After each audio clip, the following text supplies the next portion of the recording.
Um, so today we have Brian Dean from Backlinko on with us. Thank you, Brian, for coming on the program. Hey, thanks for having me, William. It's good to be here. I appreciate it. So to give everybody a quick background, you run Backlinko, and Backlinko is an SEO training shop. I ran across Backlinko because I was doing some research, and I'm in SEO. I do it all the time, and really what struck me about it was just the amount of actionable, really kind of just, how you get stuff done kind of intelligence that was there, and I thought it was awesome, and I wanted to interview you because of that. So I appreciate you coming on. Sure. Well, thanks for having me. I do try to work hard to make sure that the content isn't this theoretical approach mentality type of stuff. It's really actionable stuff. So it's really good to hear that you're getting that out of it. Yeah, no, I very much find, we are a society of magic bullets.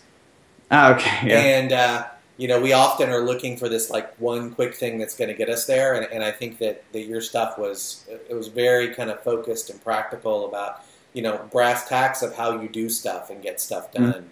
That's going to move the needle long term, right? Versus kind of a short, quick win. Yeah, exactly. I mean, there's something to be said for things that can help you, but as you said, the magic bullet there is no magic bullet, and I consult for a lot of SEO agencies, and when I first started, I had my own web properties, and I was doing SEO for them, and that's how I was able to get in with these SEO agencies. And I kind of assumed that they're going to be teaching me stuff because they had all these secret weapons and secret strategies and sources. And I was like amazed that they were going to ask me, what could I ever tell them? They have all the secrets in this locked box somewhere. Right. And then when I talked to them, it turned out that they're using the same stuff I'm doing or the same stuff everyone else is doing, and the advice I was giving them was basically some stuff they hadn't even heard of. So the concept that these agencies or anyone has some magic bullet, it's not the case. Which is good news, because that means that with the right process you can do well and you don't need some secret. Yeah, that's great. So how did you so you obviously, it sounds like you started working, kind of doing your own stuff for yourself. How did you get really started doing Backlinko? Well, I started the site about a year ago. So I started in December of last year. And the year before that, I'd really kind of figured out SEO as much as you could ever figure it out. Because for the couple years before then, I was doing freelance writing. I was doing some SEO on the side and basically failing over and over again with SEO. But I was very determined to succeed with it because I always got really close. I felt like I was just needed to go over the edge, and then I would be at the point where I could get consistent results from SEO. But it took a good maybe a year and a half of failing to do that while I was freelance writing on the side. And part of the reason that it took so long is because I didn't focus on it and I didn't fail fast enough. And as you know, as an entrepreneur, one of the best things you can do is just keep trying stuff and failing and messing up and learning lessons. And I was really had to pay the bills, so to speak, with the freelance writing. So I didn't put that energy into SEO. And about 2.5 years ago, maybe 2 years ago now, the freelance writing totally dried up, and I really had to focus on SEO, and that's when I started failing fast. And about a few months after that, I finally kind of figured it out, and over time I figured out more and more. And about a year ago, I had the idea I'd like to start an SEO site because I saw what was out there, and there are some great SEO blogs online, but there are so few. And there's so much stuff about SEO that I knew there was an opportunity out there for someone who would come out and help people who are trying to get more search engine traffic, giving them actionable advice they can use as opposed to some theory. So that was my unique selling proposition. So I decided to start it. Yeah, that's cool. It's interesting, since you've tested a lot of stuff, and you're writing this blog and you're kind of focused on the industry. I'm curious. Right now, kind of a prevailing theme is this whole, not provided and Google updates. Changing not only kind of the frequent algorithm shifts, but also the tool sets changing, right? And the way that we gather information is changing. So I'm just curious what your thoughts are on what that means. Like those two things kind of combined, the analytics not provided change plus, like Hummingbird and other changes like that. What's your take on that and what that means for people who are trying to do SEO today? Well, my take's a bit different. I don't see these things as massive fundamental shifts. I see them as just kind of changes, and I am a big nose to the grindstone kind of guy. I just have my head down and I'm just doing my thing, and every time I look up, I'm getting more traffic. Every time I look up, I'm getting more subscribers. Every time I look up, I'm making more money. And that's because I have my nose to the grindstone. I'm just focusing on getting things done. And I don't let these changes that I have zero control over impact how I run my business, and I run the SEO part of my business, which is obviously a huge part of it.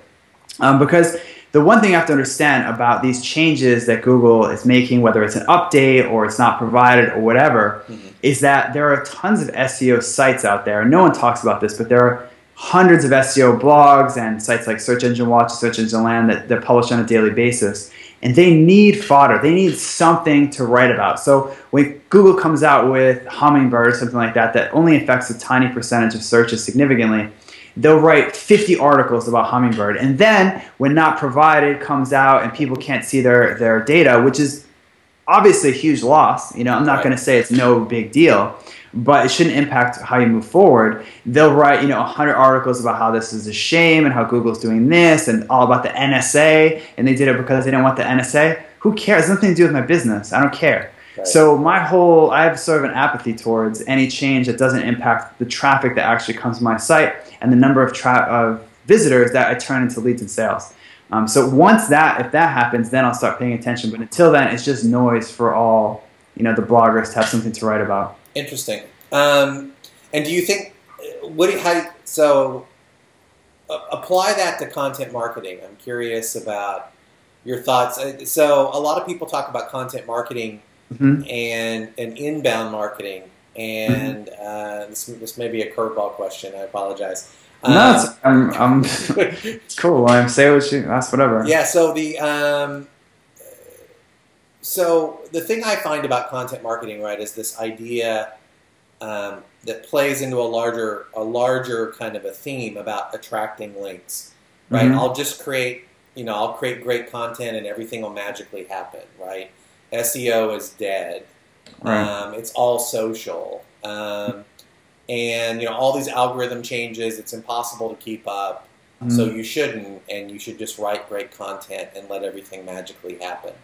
My guess is that your take on that is that that's poppycock, I guess. Yeah, that's one way of putting it. Yeah, that I would for a couple of reasons. The first is that SEO and content marketing are two totally different things. Okay, so SEO is basically the goal of getting more search engine traffic to your website. All right, optimizing your site for search engines. Now, there's many ways to do that, right? You have on-page SEO. You have things that impact it, like the technical functionality of your site, your URL structure, keywords that you choose, how many pages you have in your site, how those are interlinked. And that really doesn't have anything to do with content at all, right? So that's all not content related. And then on the other side, you have the content on your site is obviously super important for SEO. And it's important for attracting links, attracting social shares, and basically getting people, to pay attention to your site and link to it. So I see them as two different things. And trying to replace SEO with content marketing is really silly because they have nothing to do with each other. Because, for example, you could do a content marketing campaign on TV, right, and just get tons of people that type in your URL directly into their browser and get a ton of traffic from that content marketing campaign, but that will impact your search engine ranking 0%, right? So they're two different things, and content marketing is great. The problem is like you said, William, that people think content marketing equals publishing great content, and they forget the marketing part of content marketing. Right. And I was guilty of that when I first started. Actually, it's funny, because when I first got started in SEO, this was like three years ago, and I made my first kind of authority site, and the idea was, okay, and this is back before the big updates. This is before Panda, before Penguin, before Not Provided, before Hummingbird. This is when things were relatively quiet. But even back then, I saw a lot of people get slapped from the results. They were still making some updates back then. I said, forget that. All I'm going to do is make a great site and publish great content, and I know I will acquire the links that I deserve. Right. And it never happened. It never happened. And that's when I started to do more black hat stuff, like buying links and things like that, because I realized that there's no no way you can just publish content and get results. And now I've learned that you can promote your content in a way that you can get results, and I can go over how to do that in the interview if you want. But just the idea of publishing content as a replacement for SEO is insane. Yeah, I agree with that. I think I'm trying to think. There was a quote that I read, and I've got it in something I did way back when. Mm-hmm. It was an industrialist, and I can't come up with his name, but basically he said that next to doing the right thing, the most important thing to do is let everybody know you're doing the right thing. Right? Getting out there, promotion is at least half of it. And I would say it's 80% when you're first starting out. Yeah. So if you don't have anyone that already goes to your site and could potentially share your content, if you are, let's say, doing a blog and you're not seen as an industry leader, right, you're going to have to do maybe 80% of your time promoting your content and 20% creating it. And it's how most people almost do no promotion at all for their content. Maybe they tweet it out, share it on Facebook, maybe email a couple of people, right, but they don't really do a lot of crazy stuff. Like every time I publish a blog post, I email 200 people to let them know about it. I don't ask them to share it, I don't ask them to link to it. I just find people who would be interested in it, who own websites, and put that in front of them. All right, and that's something that's really simple, but that's a good example of just kind of the nose to the grindstone. Just like, I know when I email 200 people, I don't know about not provided or updates. All I know is that I get more traffic because those people will share my content with other people as long as I do it in this way that's not pushy and just kind of gets it in front of them. That's interesting. So if you were talking to people and you had suggestions about the top, say the top 2 or 3 things that they should do, if they believe they've got great content, they've spent all this time producing it, they think it's awesome, they think it's sticky, they think it's relevant to their audience, but then they're not getting what they thought because they're not really doing anything to promote it. If there was just a couple of things you would recommend, what would you recommend to people to kind of get started? Sure. So the first thing I would do is validate whether or not it is really great. Because a huge mistake I see people make is that they'll email me. I get a lot of emails like, oh, I created this great piece of content and I'm not getting any results from it. Maybe how should I promote it? Mm-hmm. And before you promote it, you do want to make 100% sure that what you're promoting is a 9 out of 10 or a 10 out of 10. Because there's a great quote from Copy Blogger a couple months ago, and it basically said, when you publish something, a 7 out of 10 is the same as a 1 out of 10. Just because there's so much content out there that good stuff might as well be bad stuff. There's no distinction anymore between good and bad.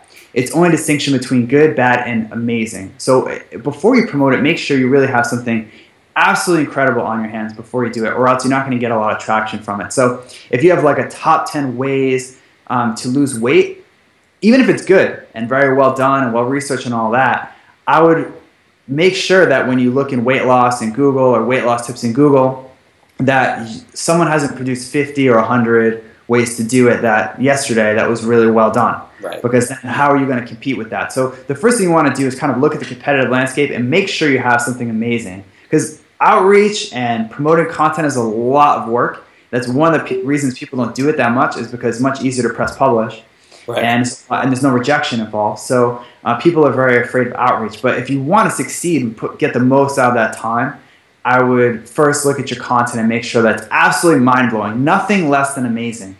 So once you have that and you've established that, your next step is to get it in front of people who have the ability to share it. Okay, so a mistake a lot of people make is that they'll promote it to random people on social media, but unless your target audience are other site owners who have influential social media accounts, they're not going to be able to share with anyone, right? They might email their friends and like it on Facebook, but you really want to get it in front of what are called the linkerati, which are the people in the world who own websites and have the ability to link to you and to share your content on social media.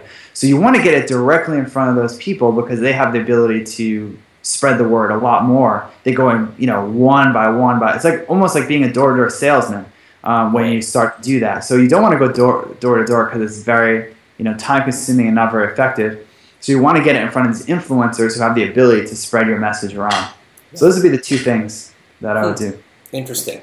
Yeah, it's to me like one of the things that we do in our platform is for keywords, we monitor the mention stream Okay. across both search and social channels, right? And we build an influencer list of all the people who have reach and authority for those individual topics, so that when you produce a piece of content, you've got a list to go to of people who are exactly that blog. And what we find is that often it's the blogs that have the most influence, right? They have the most reach. It's somebody's Twitter account may be effective for a blip and to get a lot of bots to come to your site, but you know, if somebody mentions it on their blog and links to it and talks about it, converts a lot better too, right? Yeah, so the traffic from a mention on a blog converts much better than Twitter. Yeah, and then and as you know, over time that stuff builds up, and eventually you get better ranking in search engines. Right. So discoverability goes up. So it's it's an awesome thing. So but that's to email a bunch of people, you know, which is not fun. Yeah. It's not exciting. Everyone's like, what's the next big social media site? And like, what's the next big tool or something like that? And forgetting that email is actually far and away the most powerful marketing tool that you have. You know? And it's a skill though, email outreach. It's not something you can just do, because a lot of people have people email me saying like, I heard you said that you emailed 250 people last time you published something. I did the same thing. I only got like 2 tweets out of it, and I'm like, oh God. Right. That's awful, right? It must imagine how many hours they must have spent emailing those people. And then they send me the script, and it's this very like self-promotional, doesn't say anything about the person. So whenever you do email outreach, I mean, it's a skill that we could go over 10 interviews over. But basically, you want to make it about them, and make it about them. And that's why when I said outreach, I said people who would be interested in it.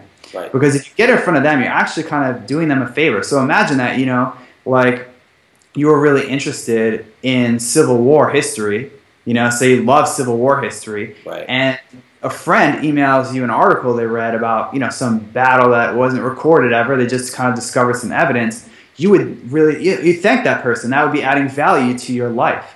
So when you do email outreach, that should be your goal. Finding people who would actually read it and be like, wow, I'm really glad this person sent it to me, as opposed to, oh my God, who is this person bothering me? And that line is a very thin line, and it's really about how you approach the person, and you have to also keep in mind how influential that person is, right? So you have to take a totally different approach if you're going to email Seth Godin versus some mommy blogger, right? It's a totally different approach, and you may have to warm up to him for months before you approach, and you might just email the mommy blogger and get your link or your mention or whatever you want out of it. Right. So that's a lot to it, but it's worth it. Yeah, it's interesting. I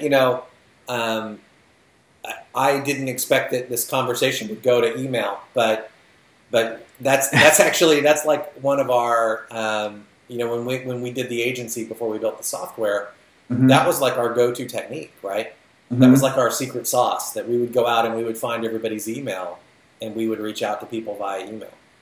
It's crazy. I kind of discovered that it worked by accident, because when like I said, I had my first site where it was more like the inbound content marketing approach, just publish and they will come. If you build it, they will come, and it didn't work. So then I kind of went to the dark side and I started doing black hat stuff. Right.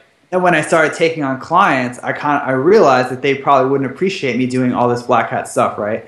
So I knew I had to do some white hat things, and I did an infographic kind of in the early days of infographics for a client. And I remember like, okay, I publish it. How can I get the word out about this thing? So I emailed like 50 people about it. And I remember every time I read an email saying like we shared it or something, I was like, what? Like, this is not real. Like, it was surreal that these people would be receptive to my email. It was amazing to me. But it was a real eye-opener, because email is just a secret weapon. And if you look at how SEO agencies work, unless they're working for like Fortune 500 clients that they can just create like some amazing outreach thing, and they already have a ton of attention to their site, it's basically a lot of email, right? They have software for email, things like Boomerang and Yesware to streamline the process, and it's basically create content and email to a bunch of people. I mean, that's basically the formula for SEO right now. Yeah, that's right. And it's interesting, in Tout, which is what we use internally as well. So it's interesting. It's a like I said, not a place I thought this interview would go, but that's awesome. It's hard to talk about content marketing or SEO without talking about emailing a bunch of people. Yeah. I mean, even... Oh, go ahead. No, go ahead, please. Well, I'll tell you a good story about email outreach, and this is one that should really drive the point home that you should be doing this if you want to get exposure for your content. Do you know Neil Patel from QuickSprout? Yep. Yep. So Neil Patel, maybe 6 or 8 months ago, put out this guide called The Advanced Guide to SEO. And it was this ridiculously detailed, illustrated guide with many chapters, 50,000 words. It was like insane amount of value. And his site gets 300,000 unique visitors a month. All right, so he has the great content. He already has the audience. And what he did was he emailed 250 people to let them know about the piece of content, just because he knew that worked. And then a few months later, he published the Advanced Guide to Content Marketing. And to kind of have a control group, more or less, he didn't email 250 people, and he noticed that the number of shares, the number of links, the number of traffic was way down. And then when he emailed the 250 people, he had them already on a list. Once he emailed them, they were pretty much equal, but before then it wasn't.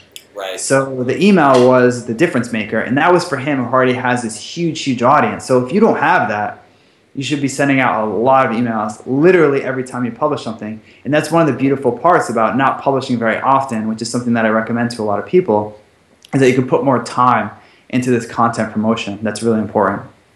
That's great.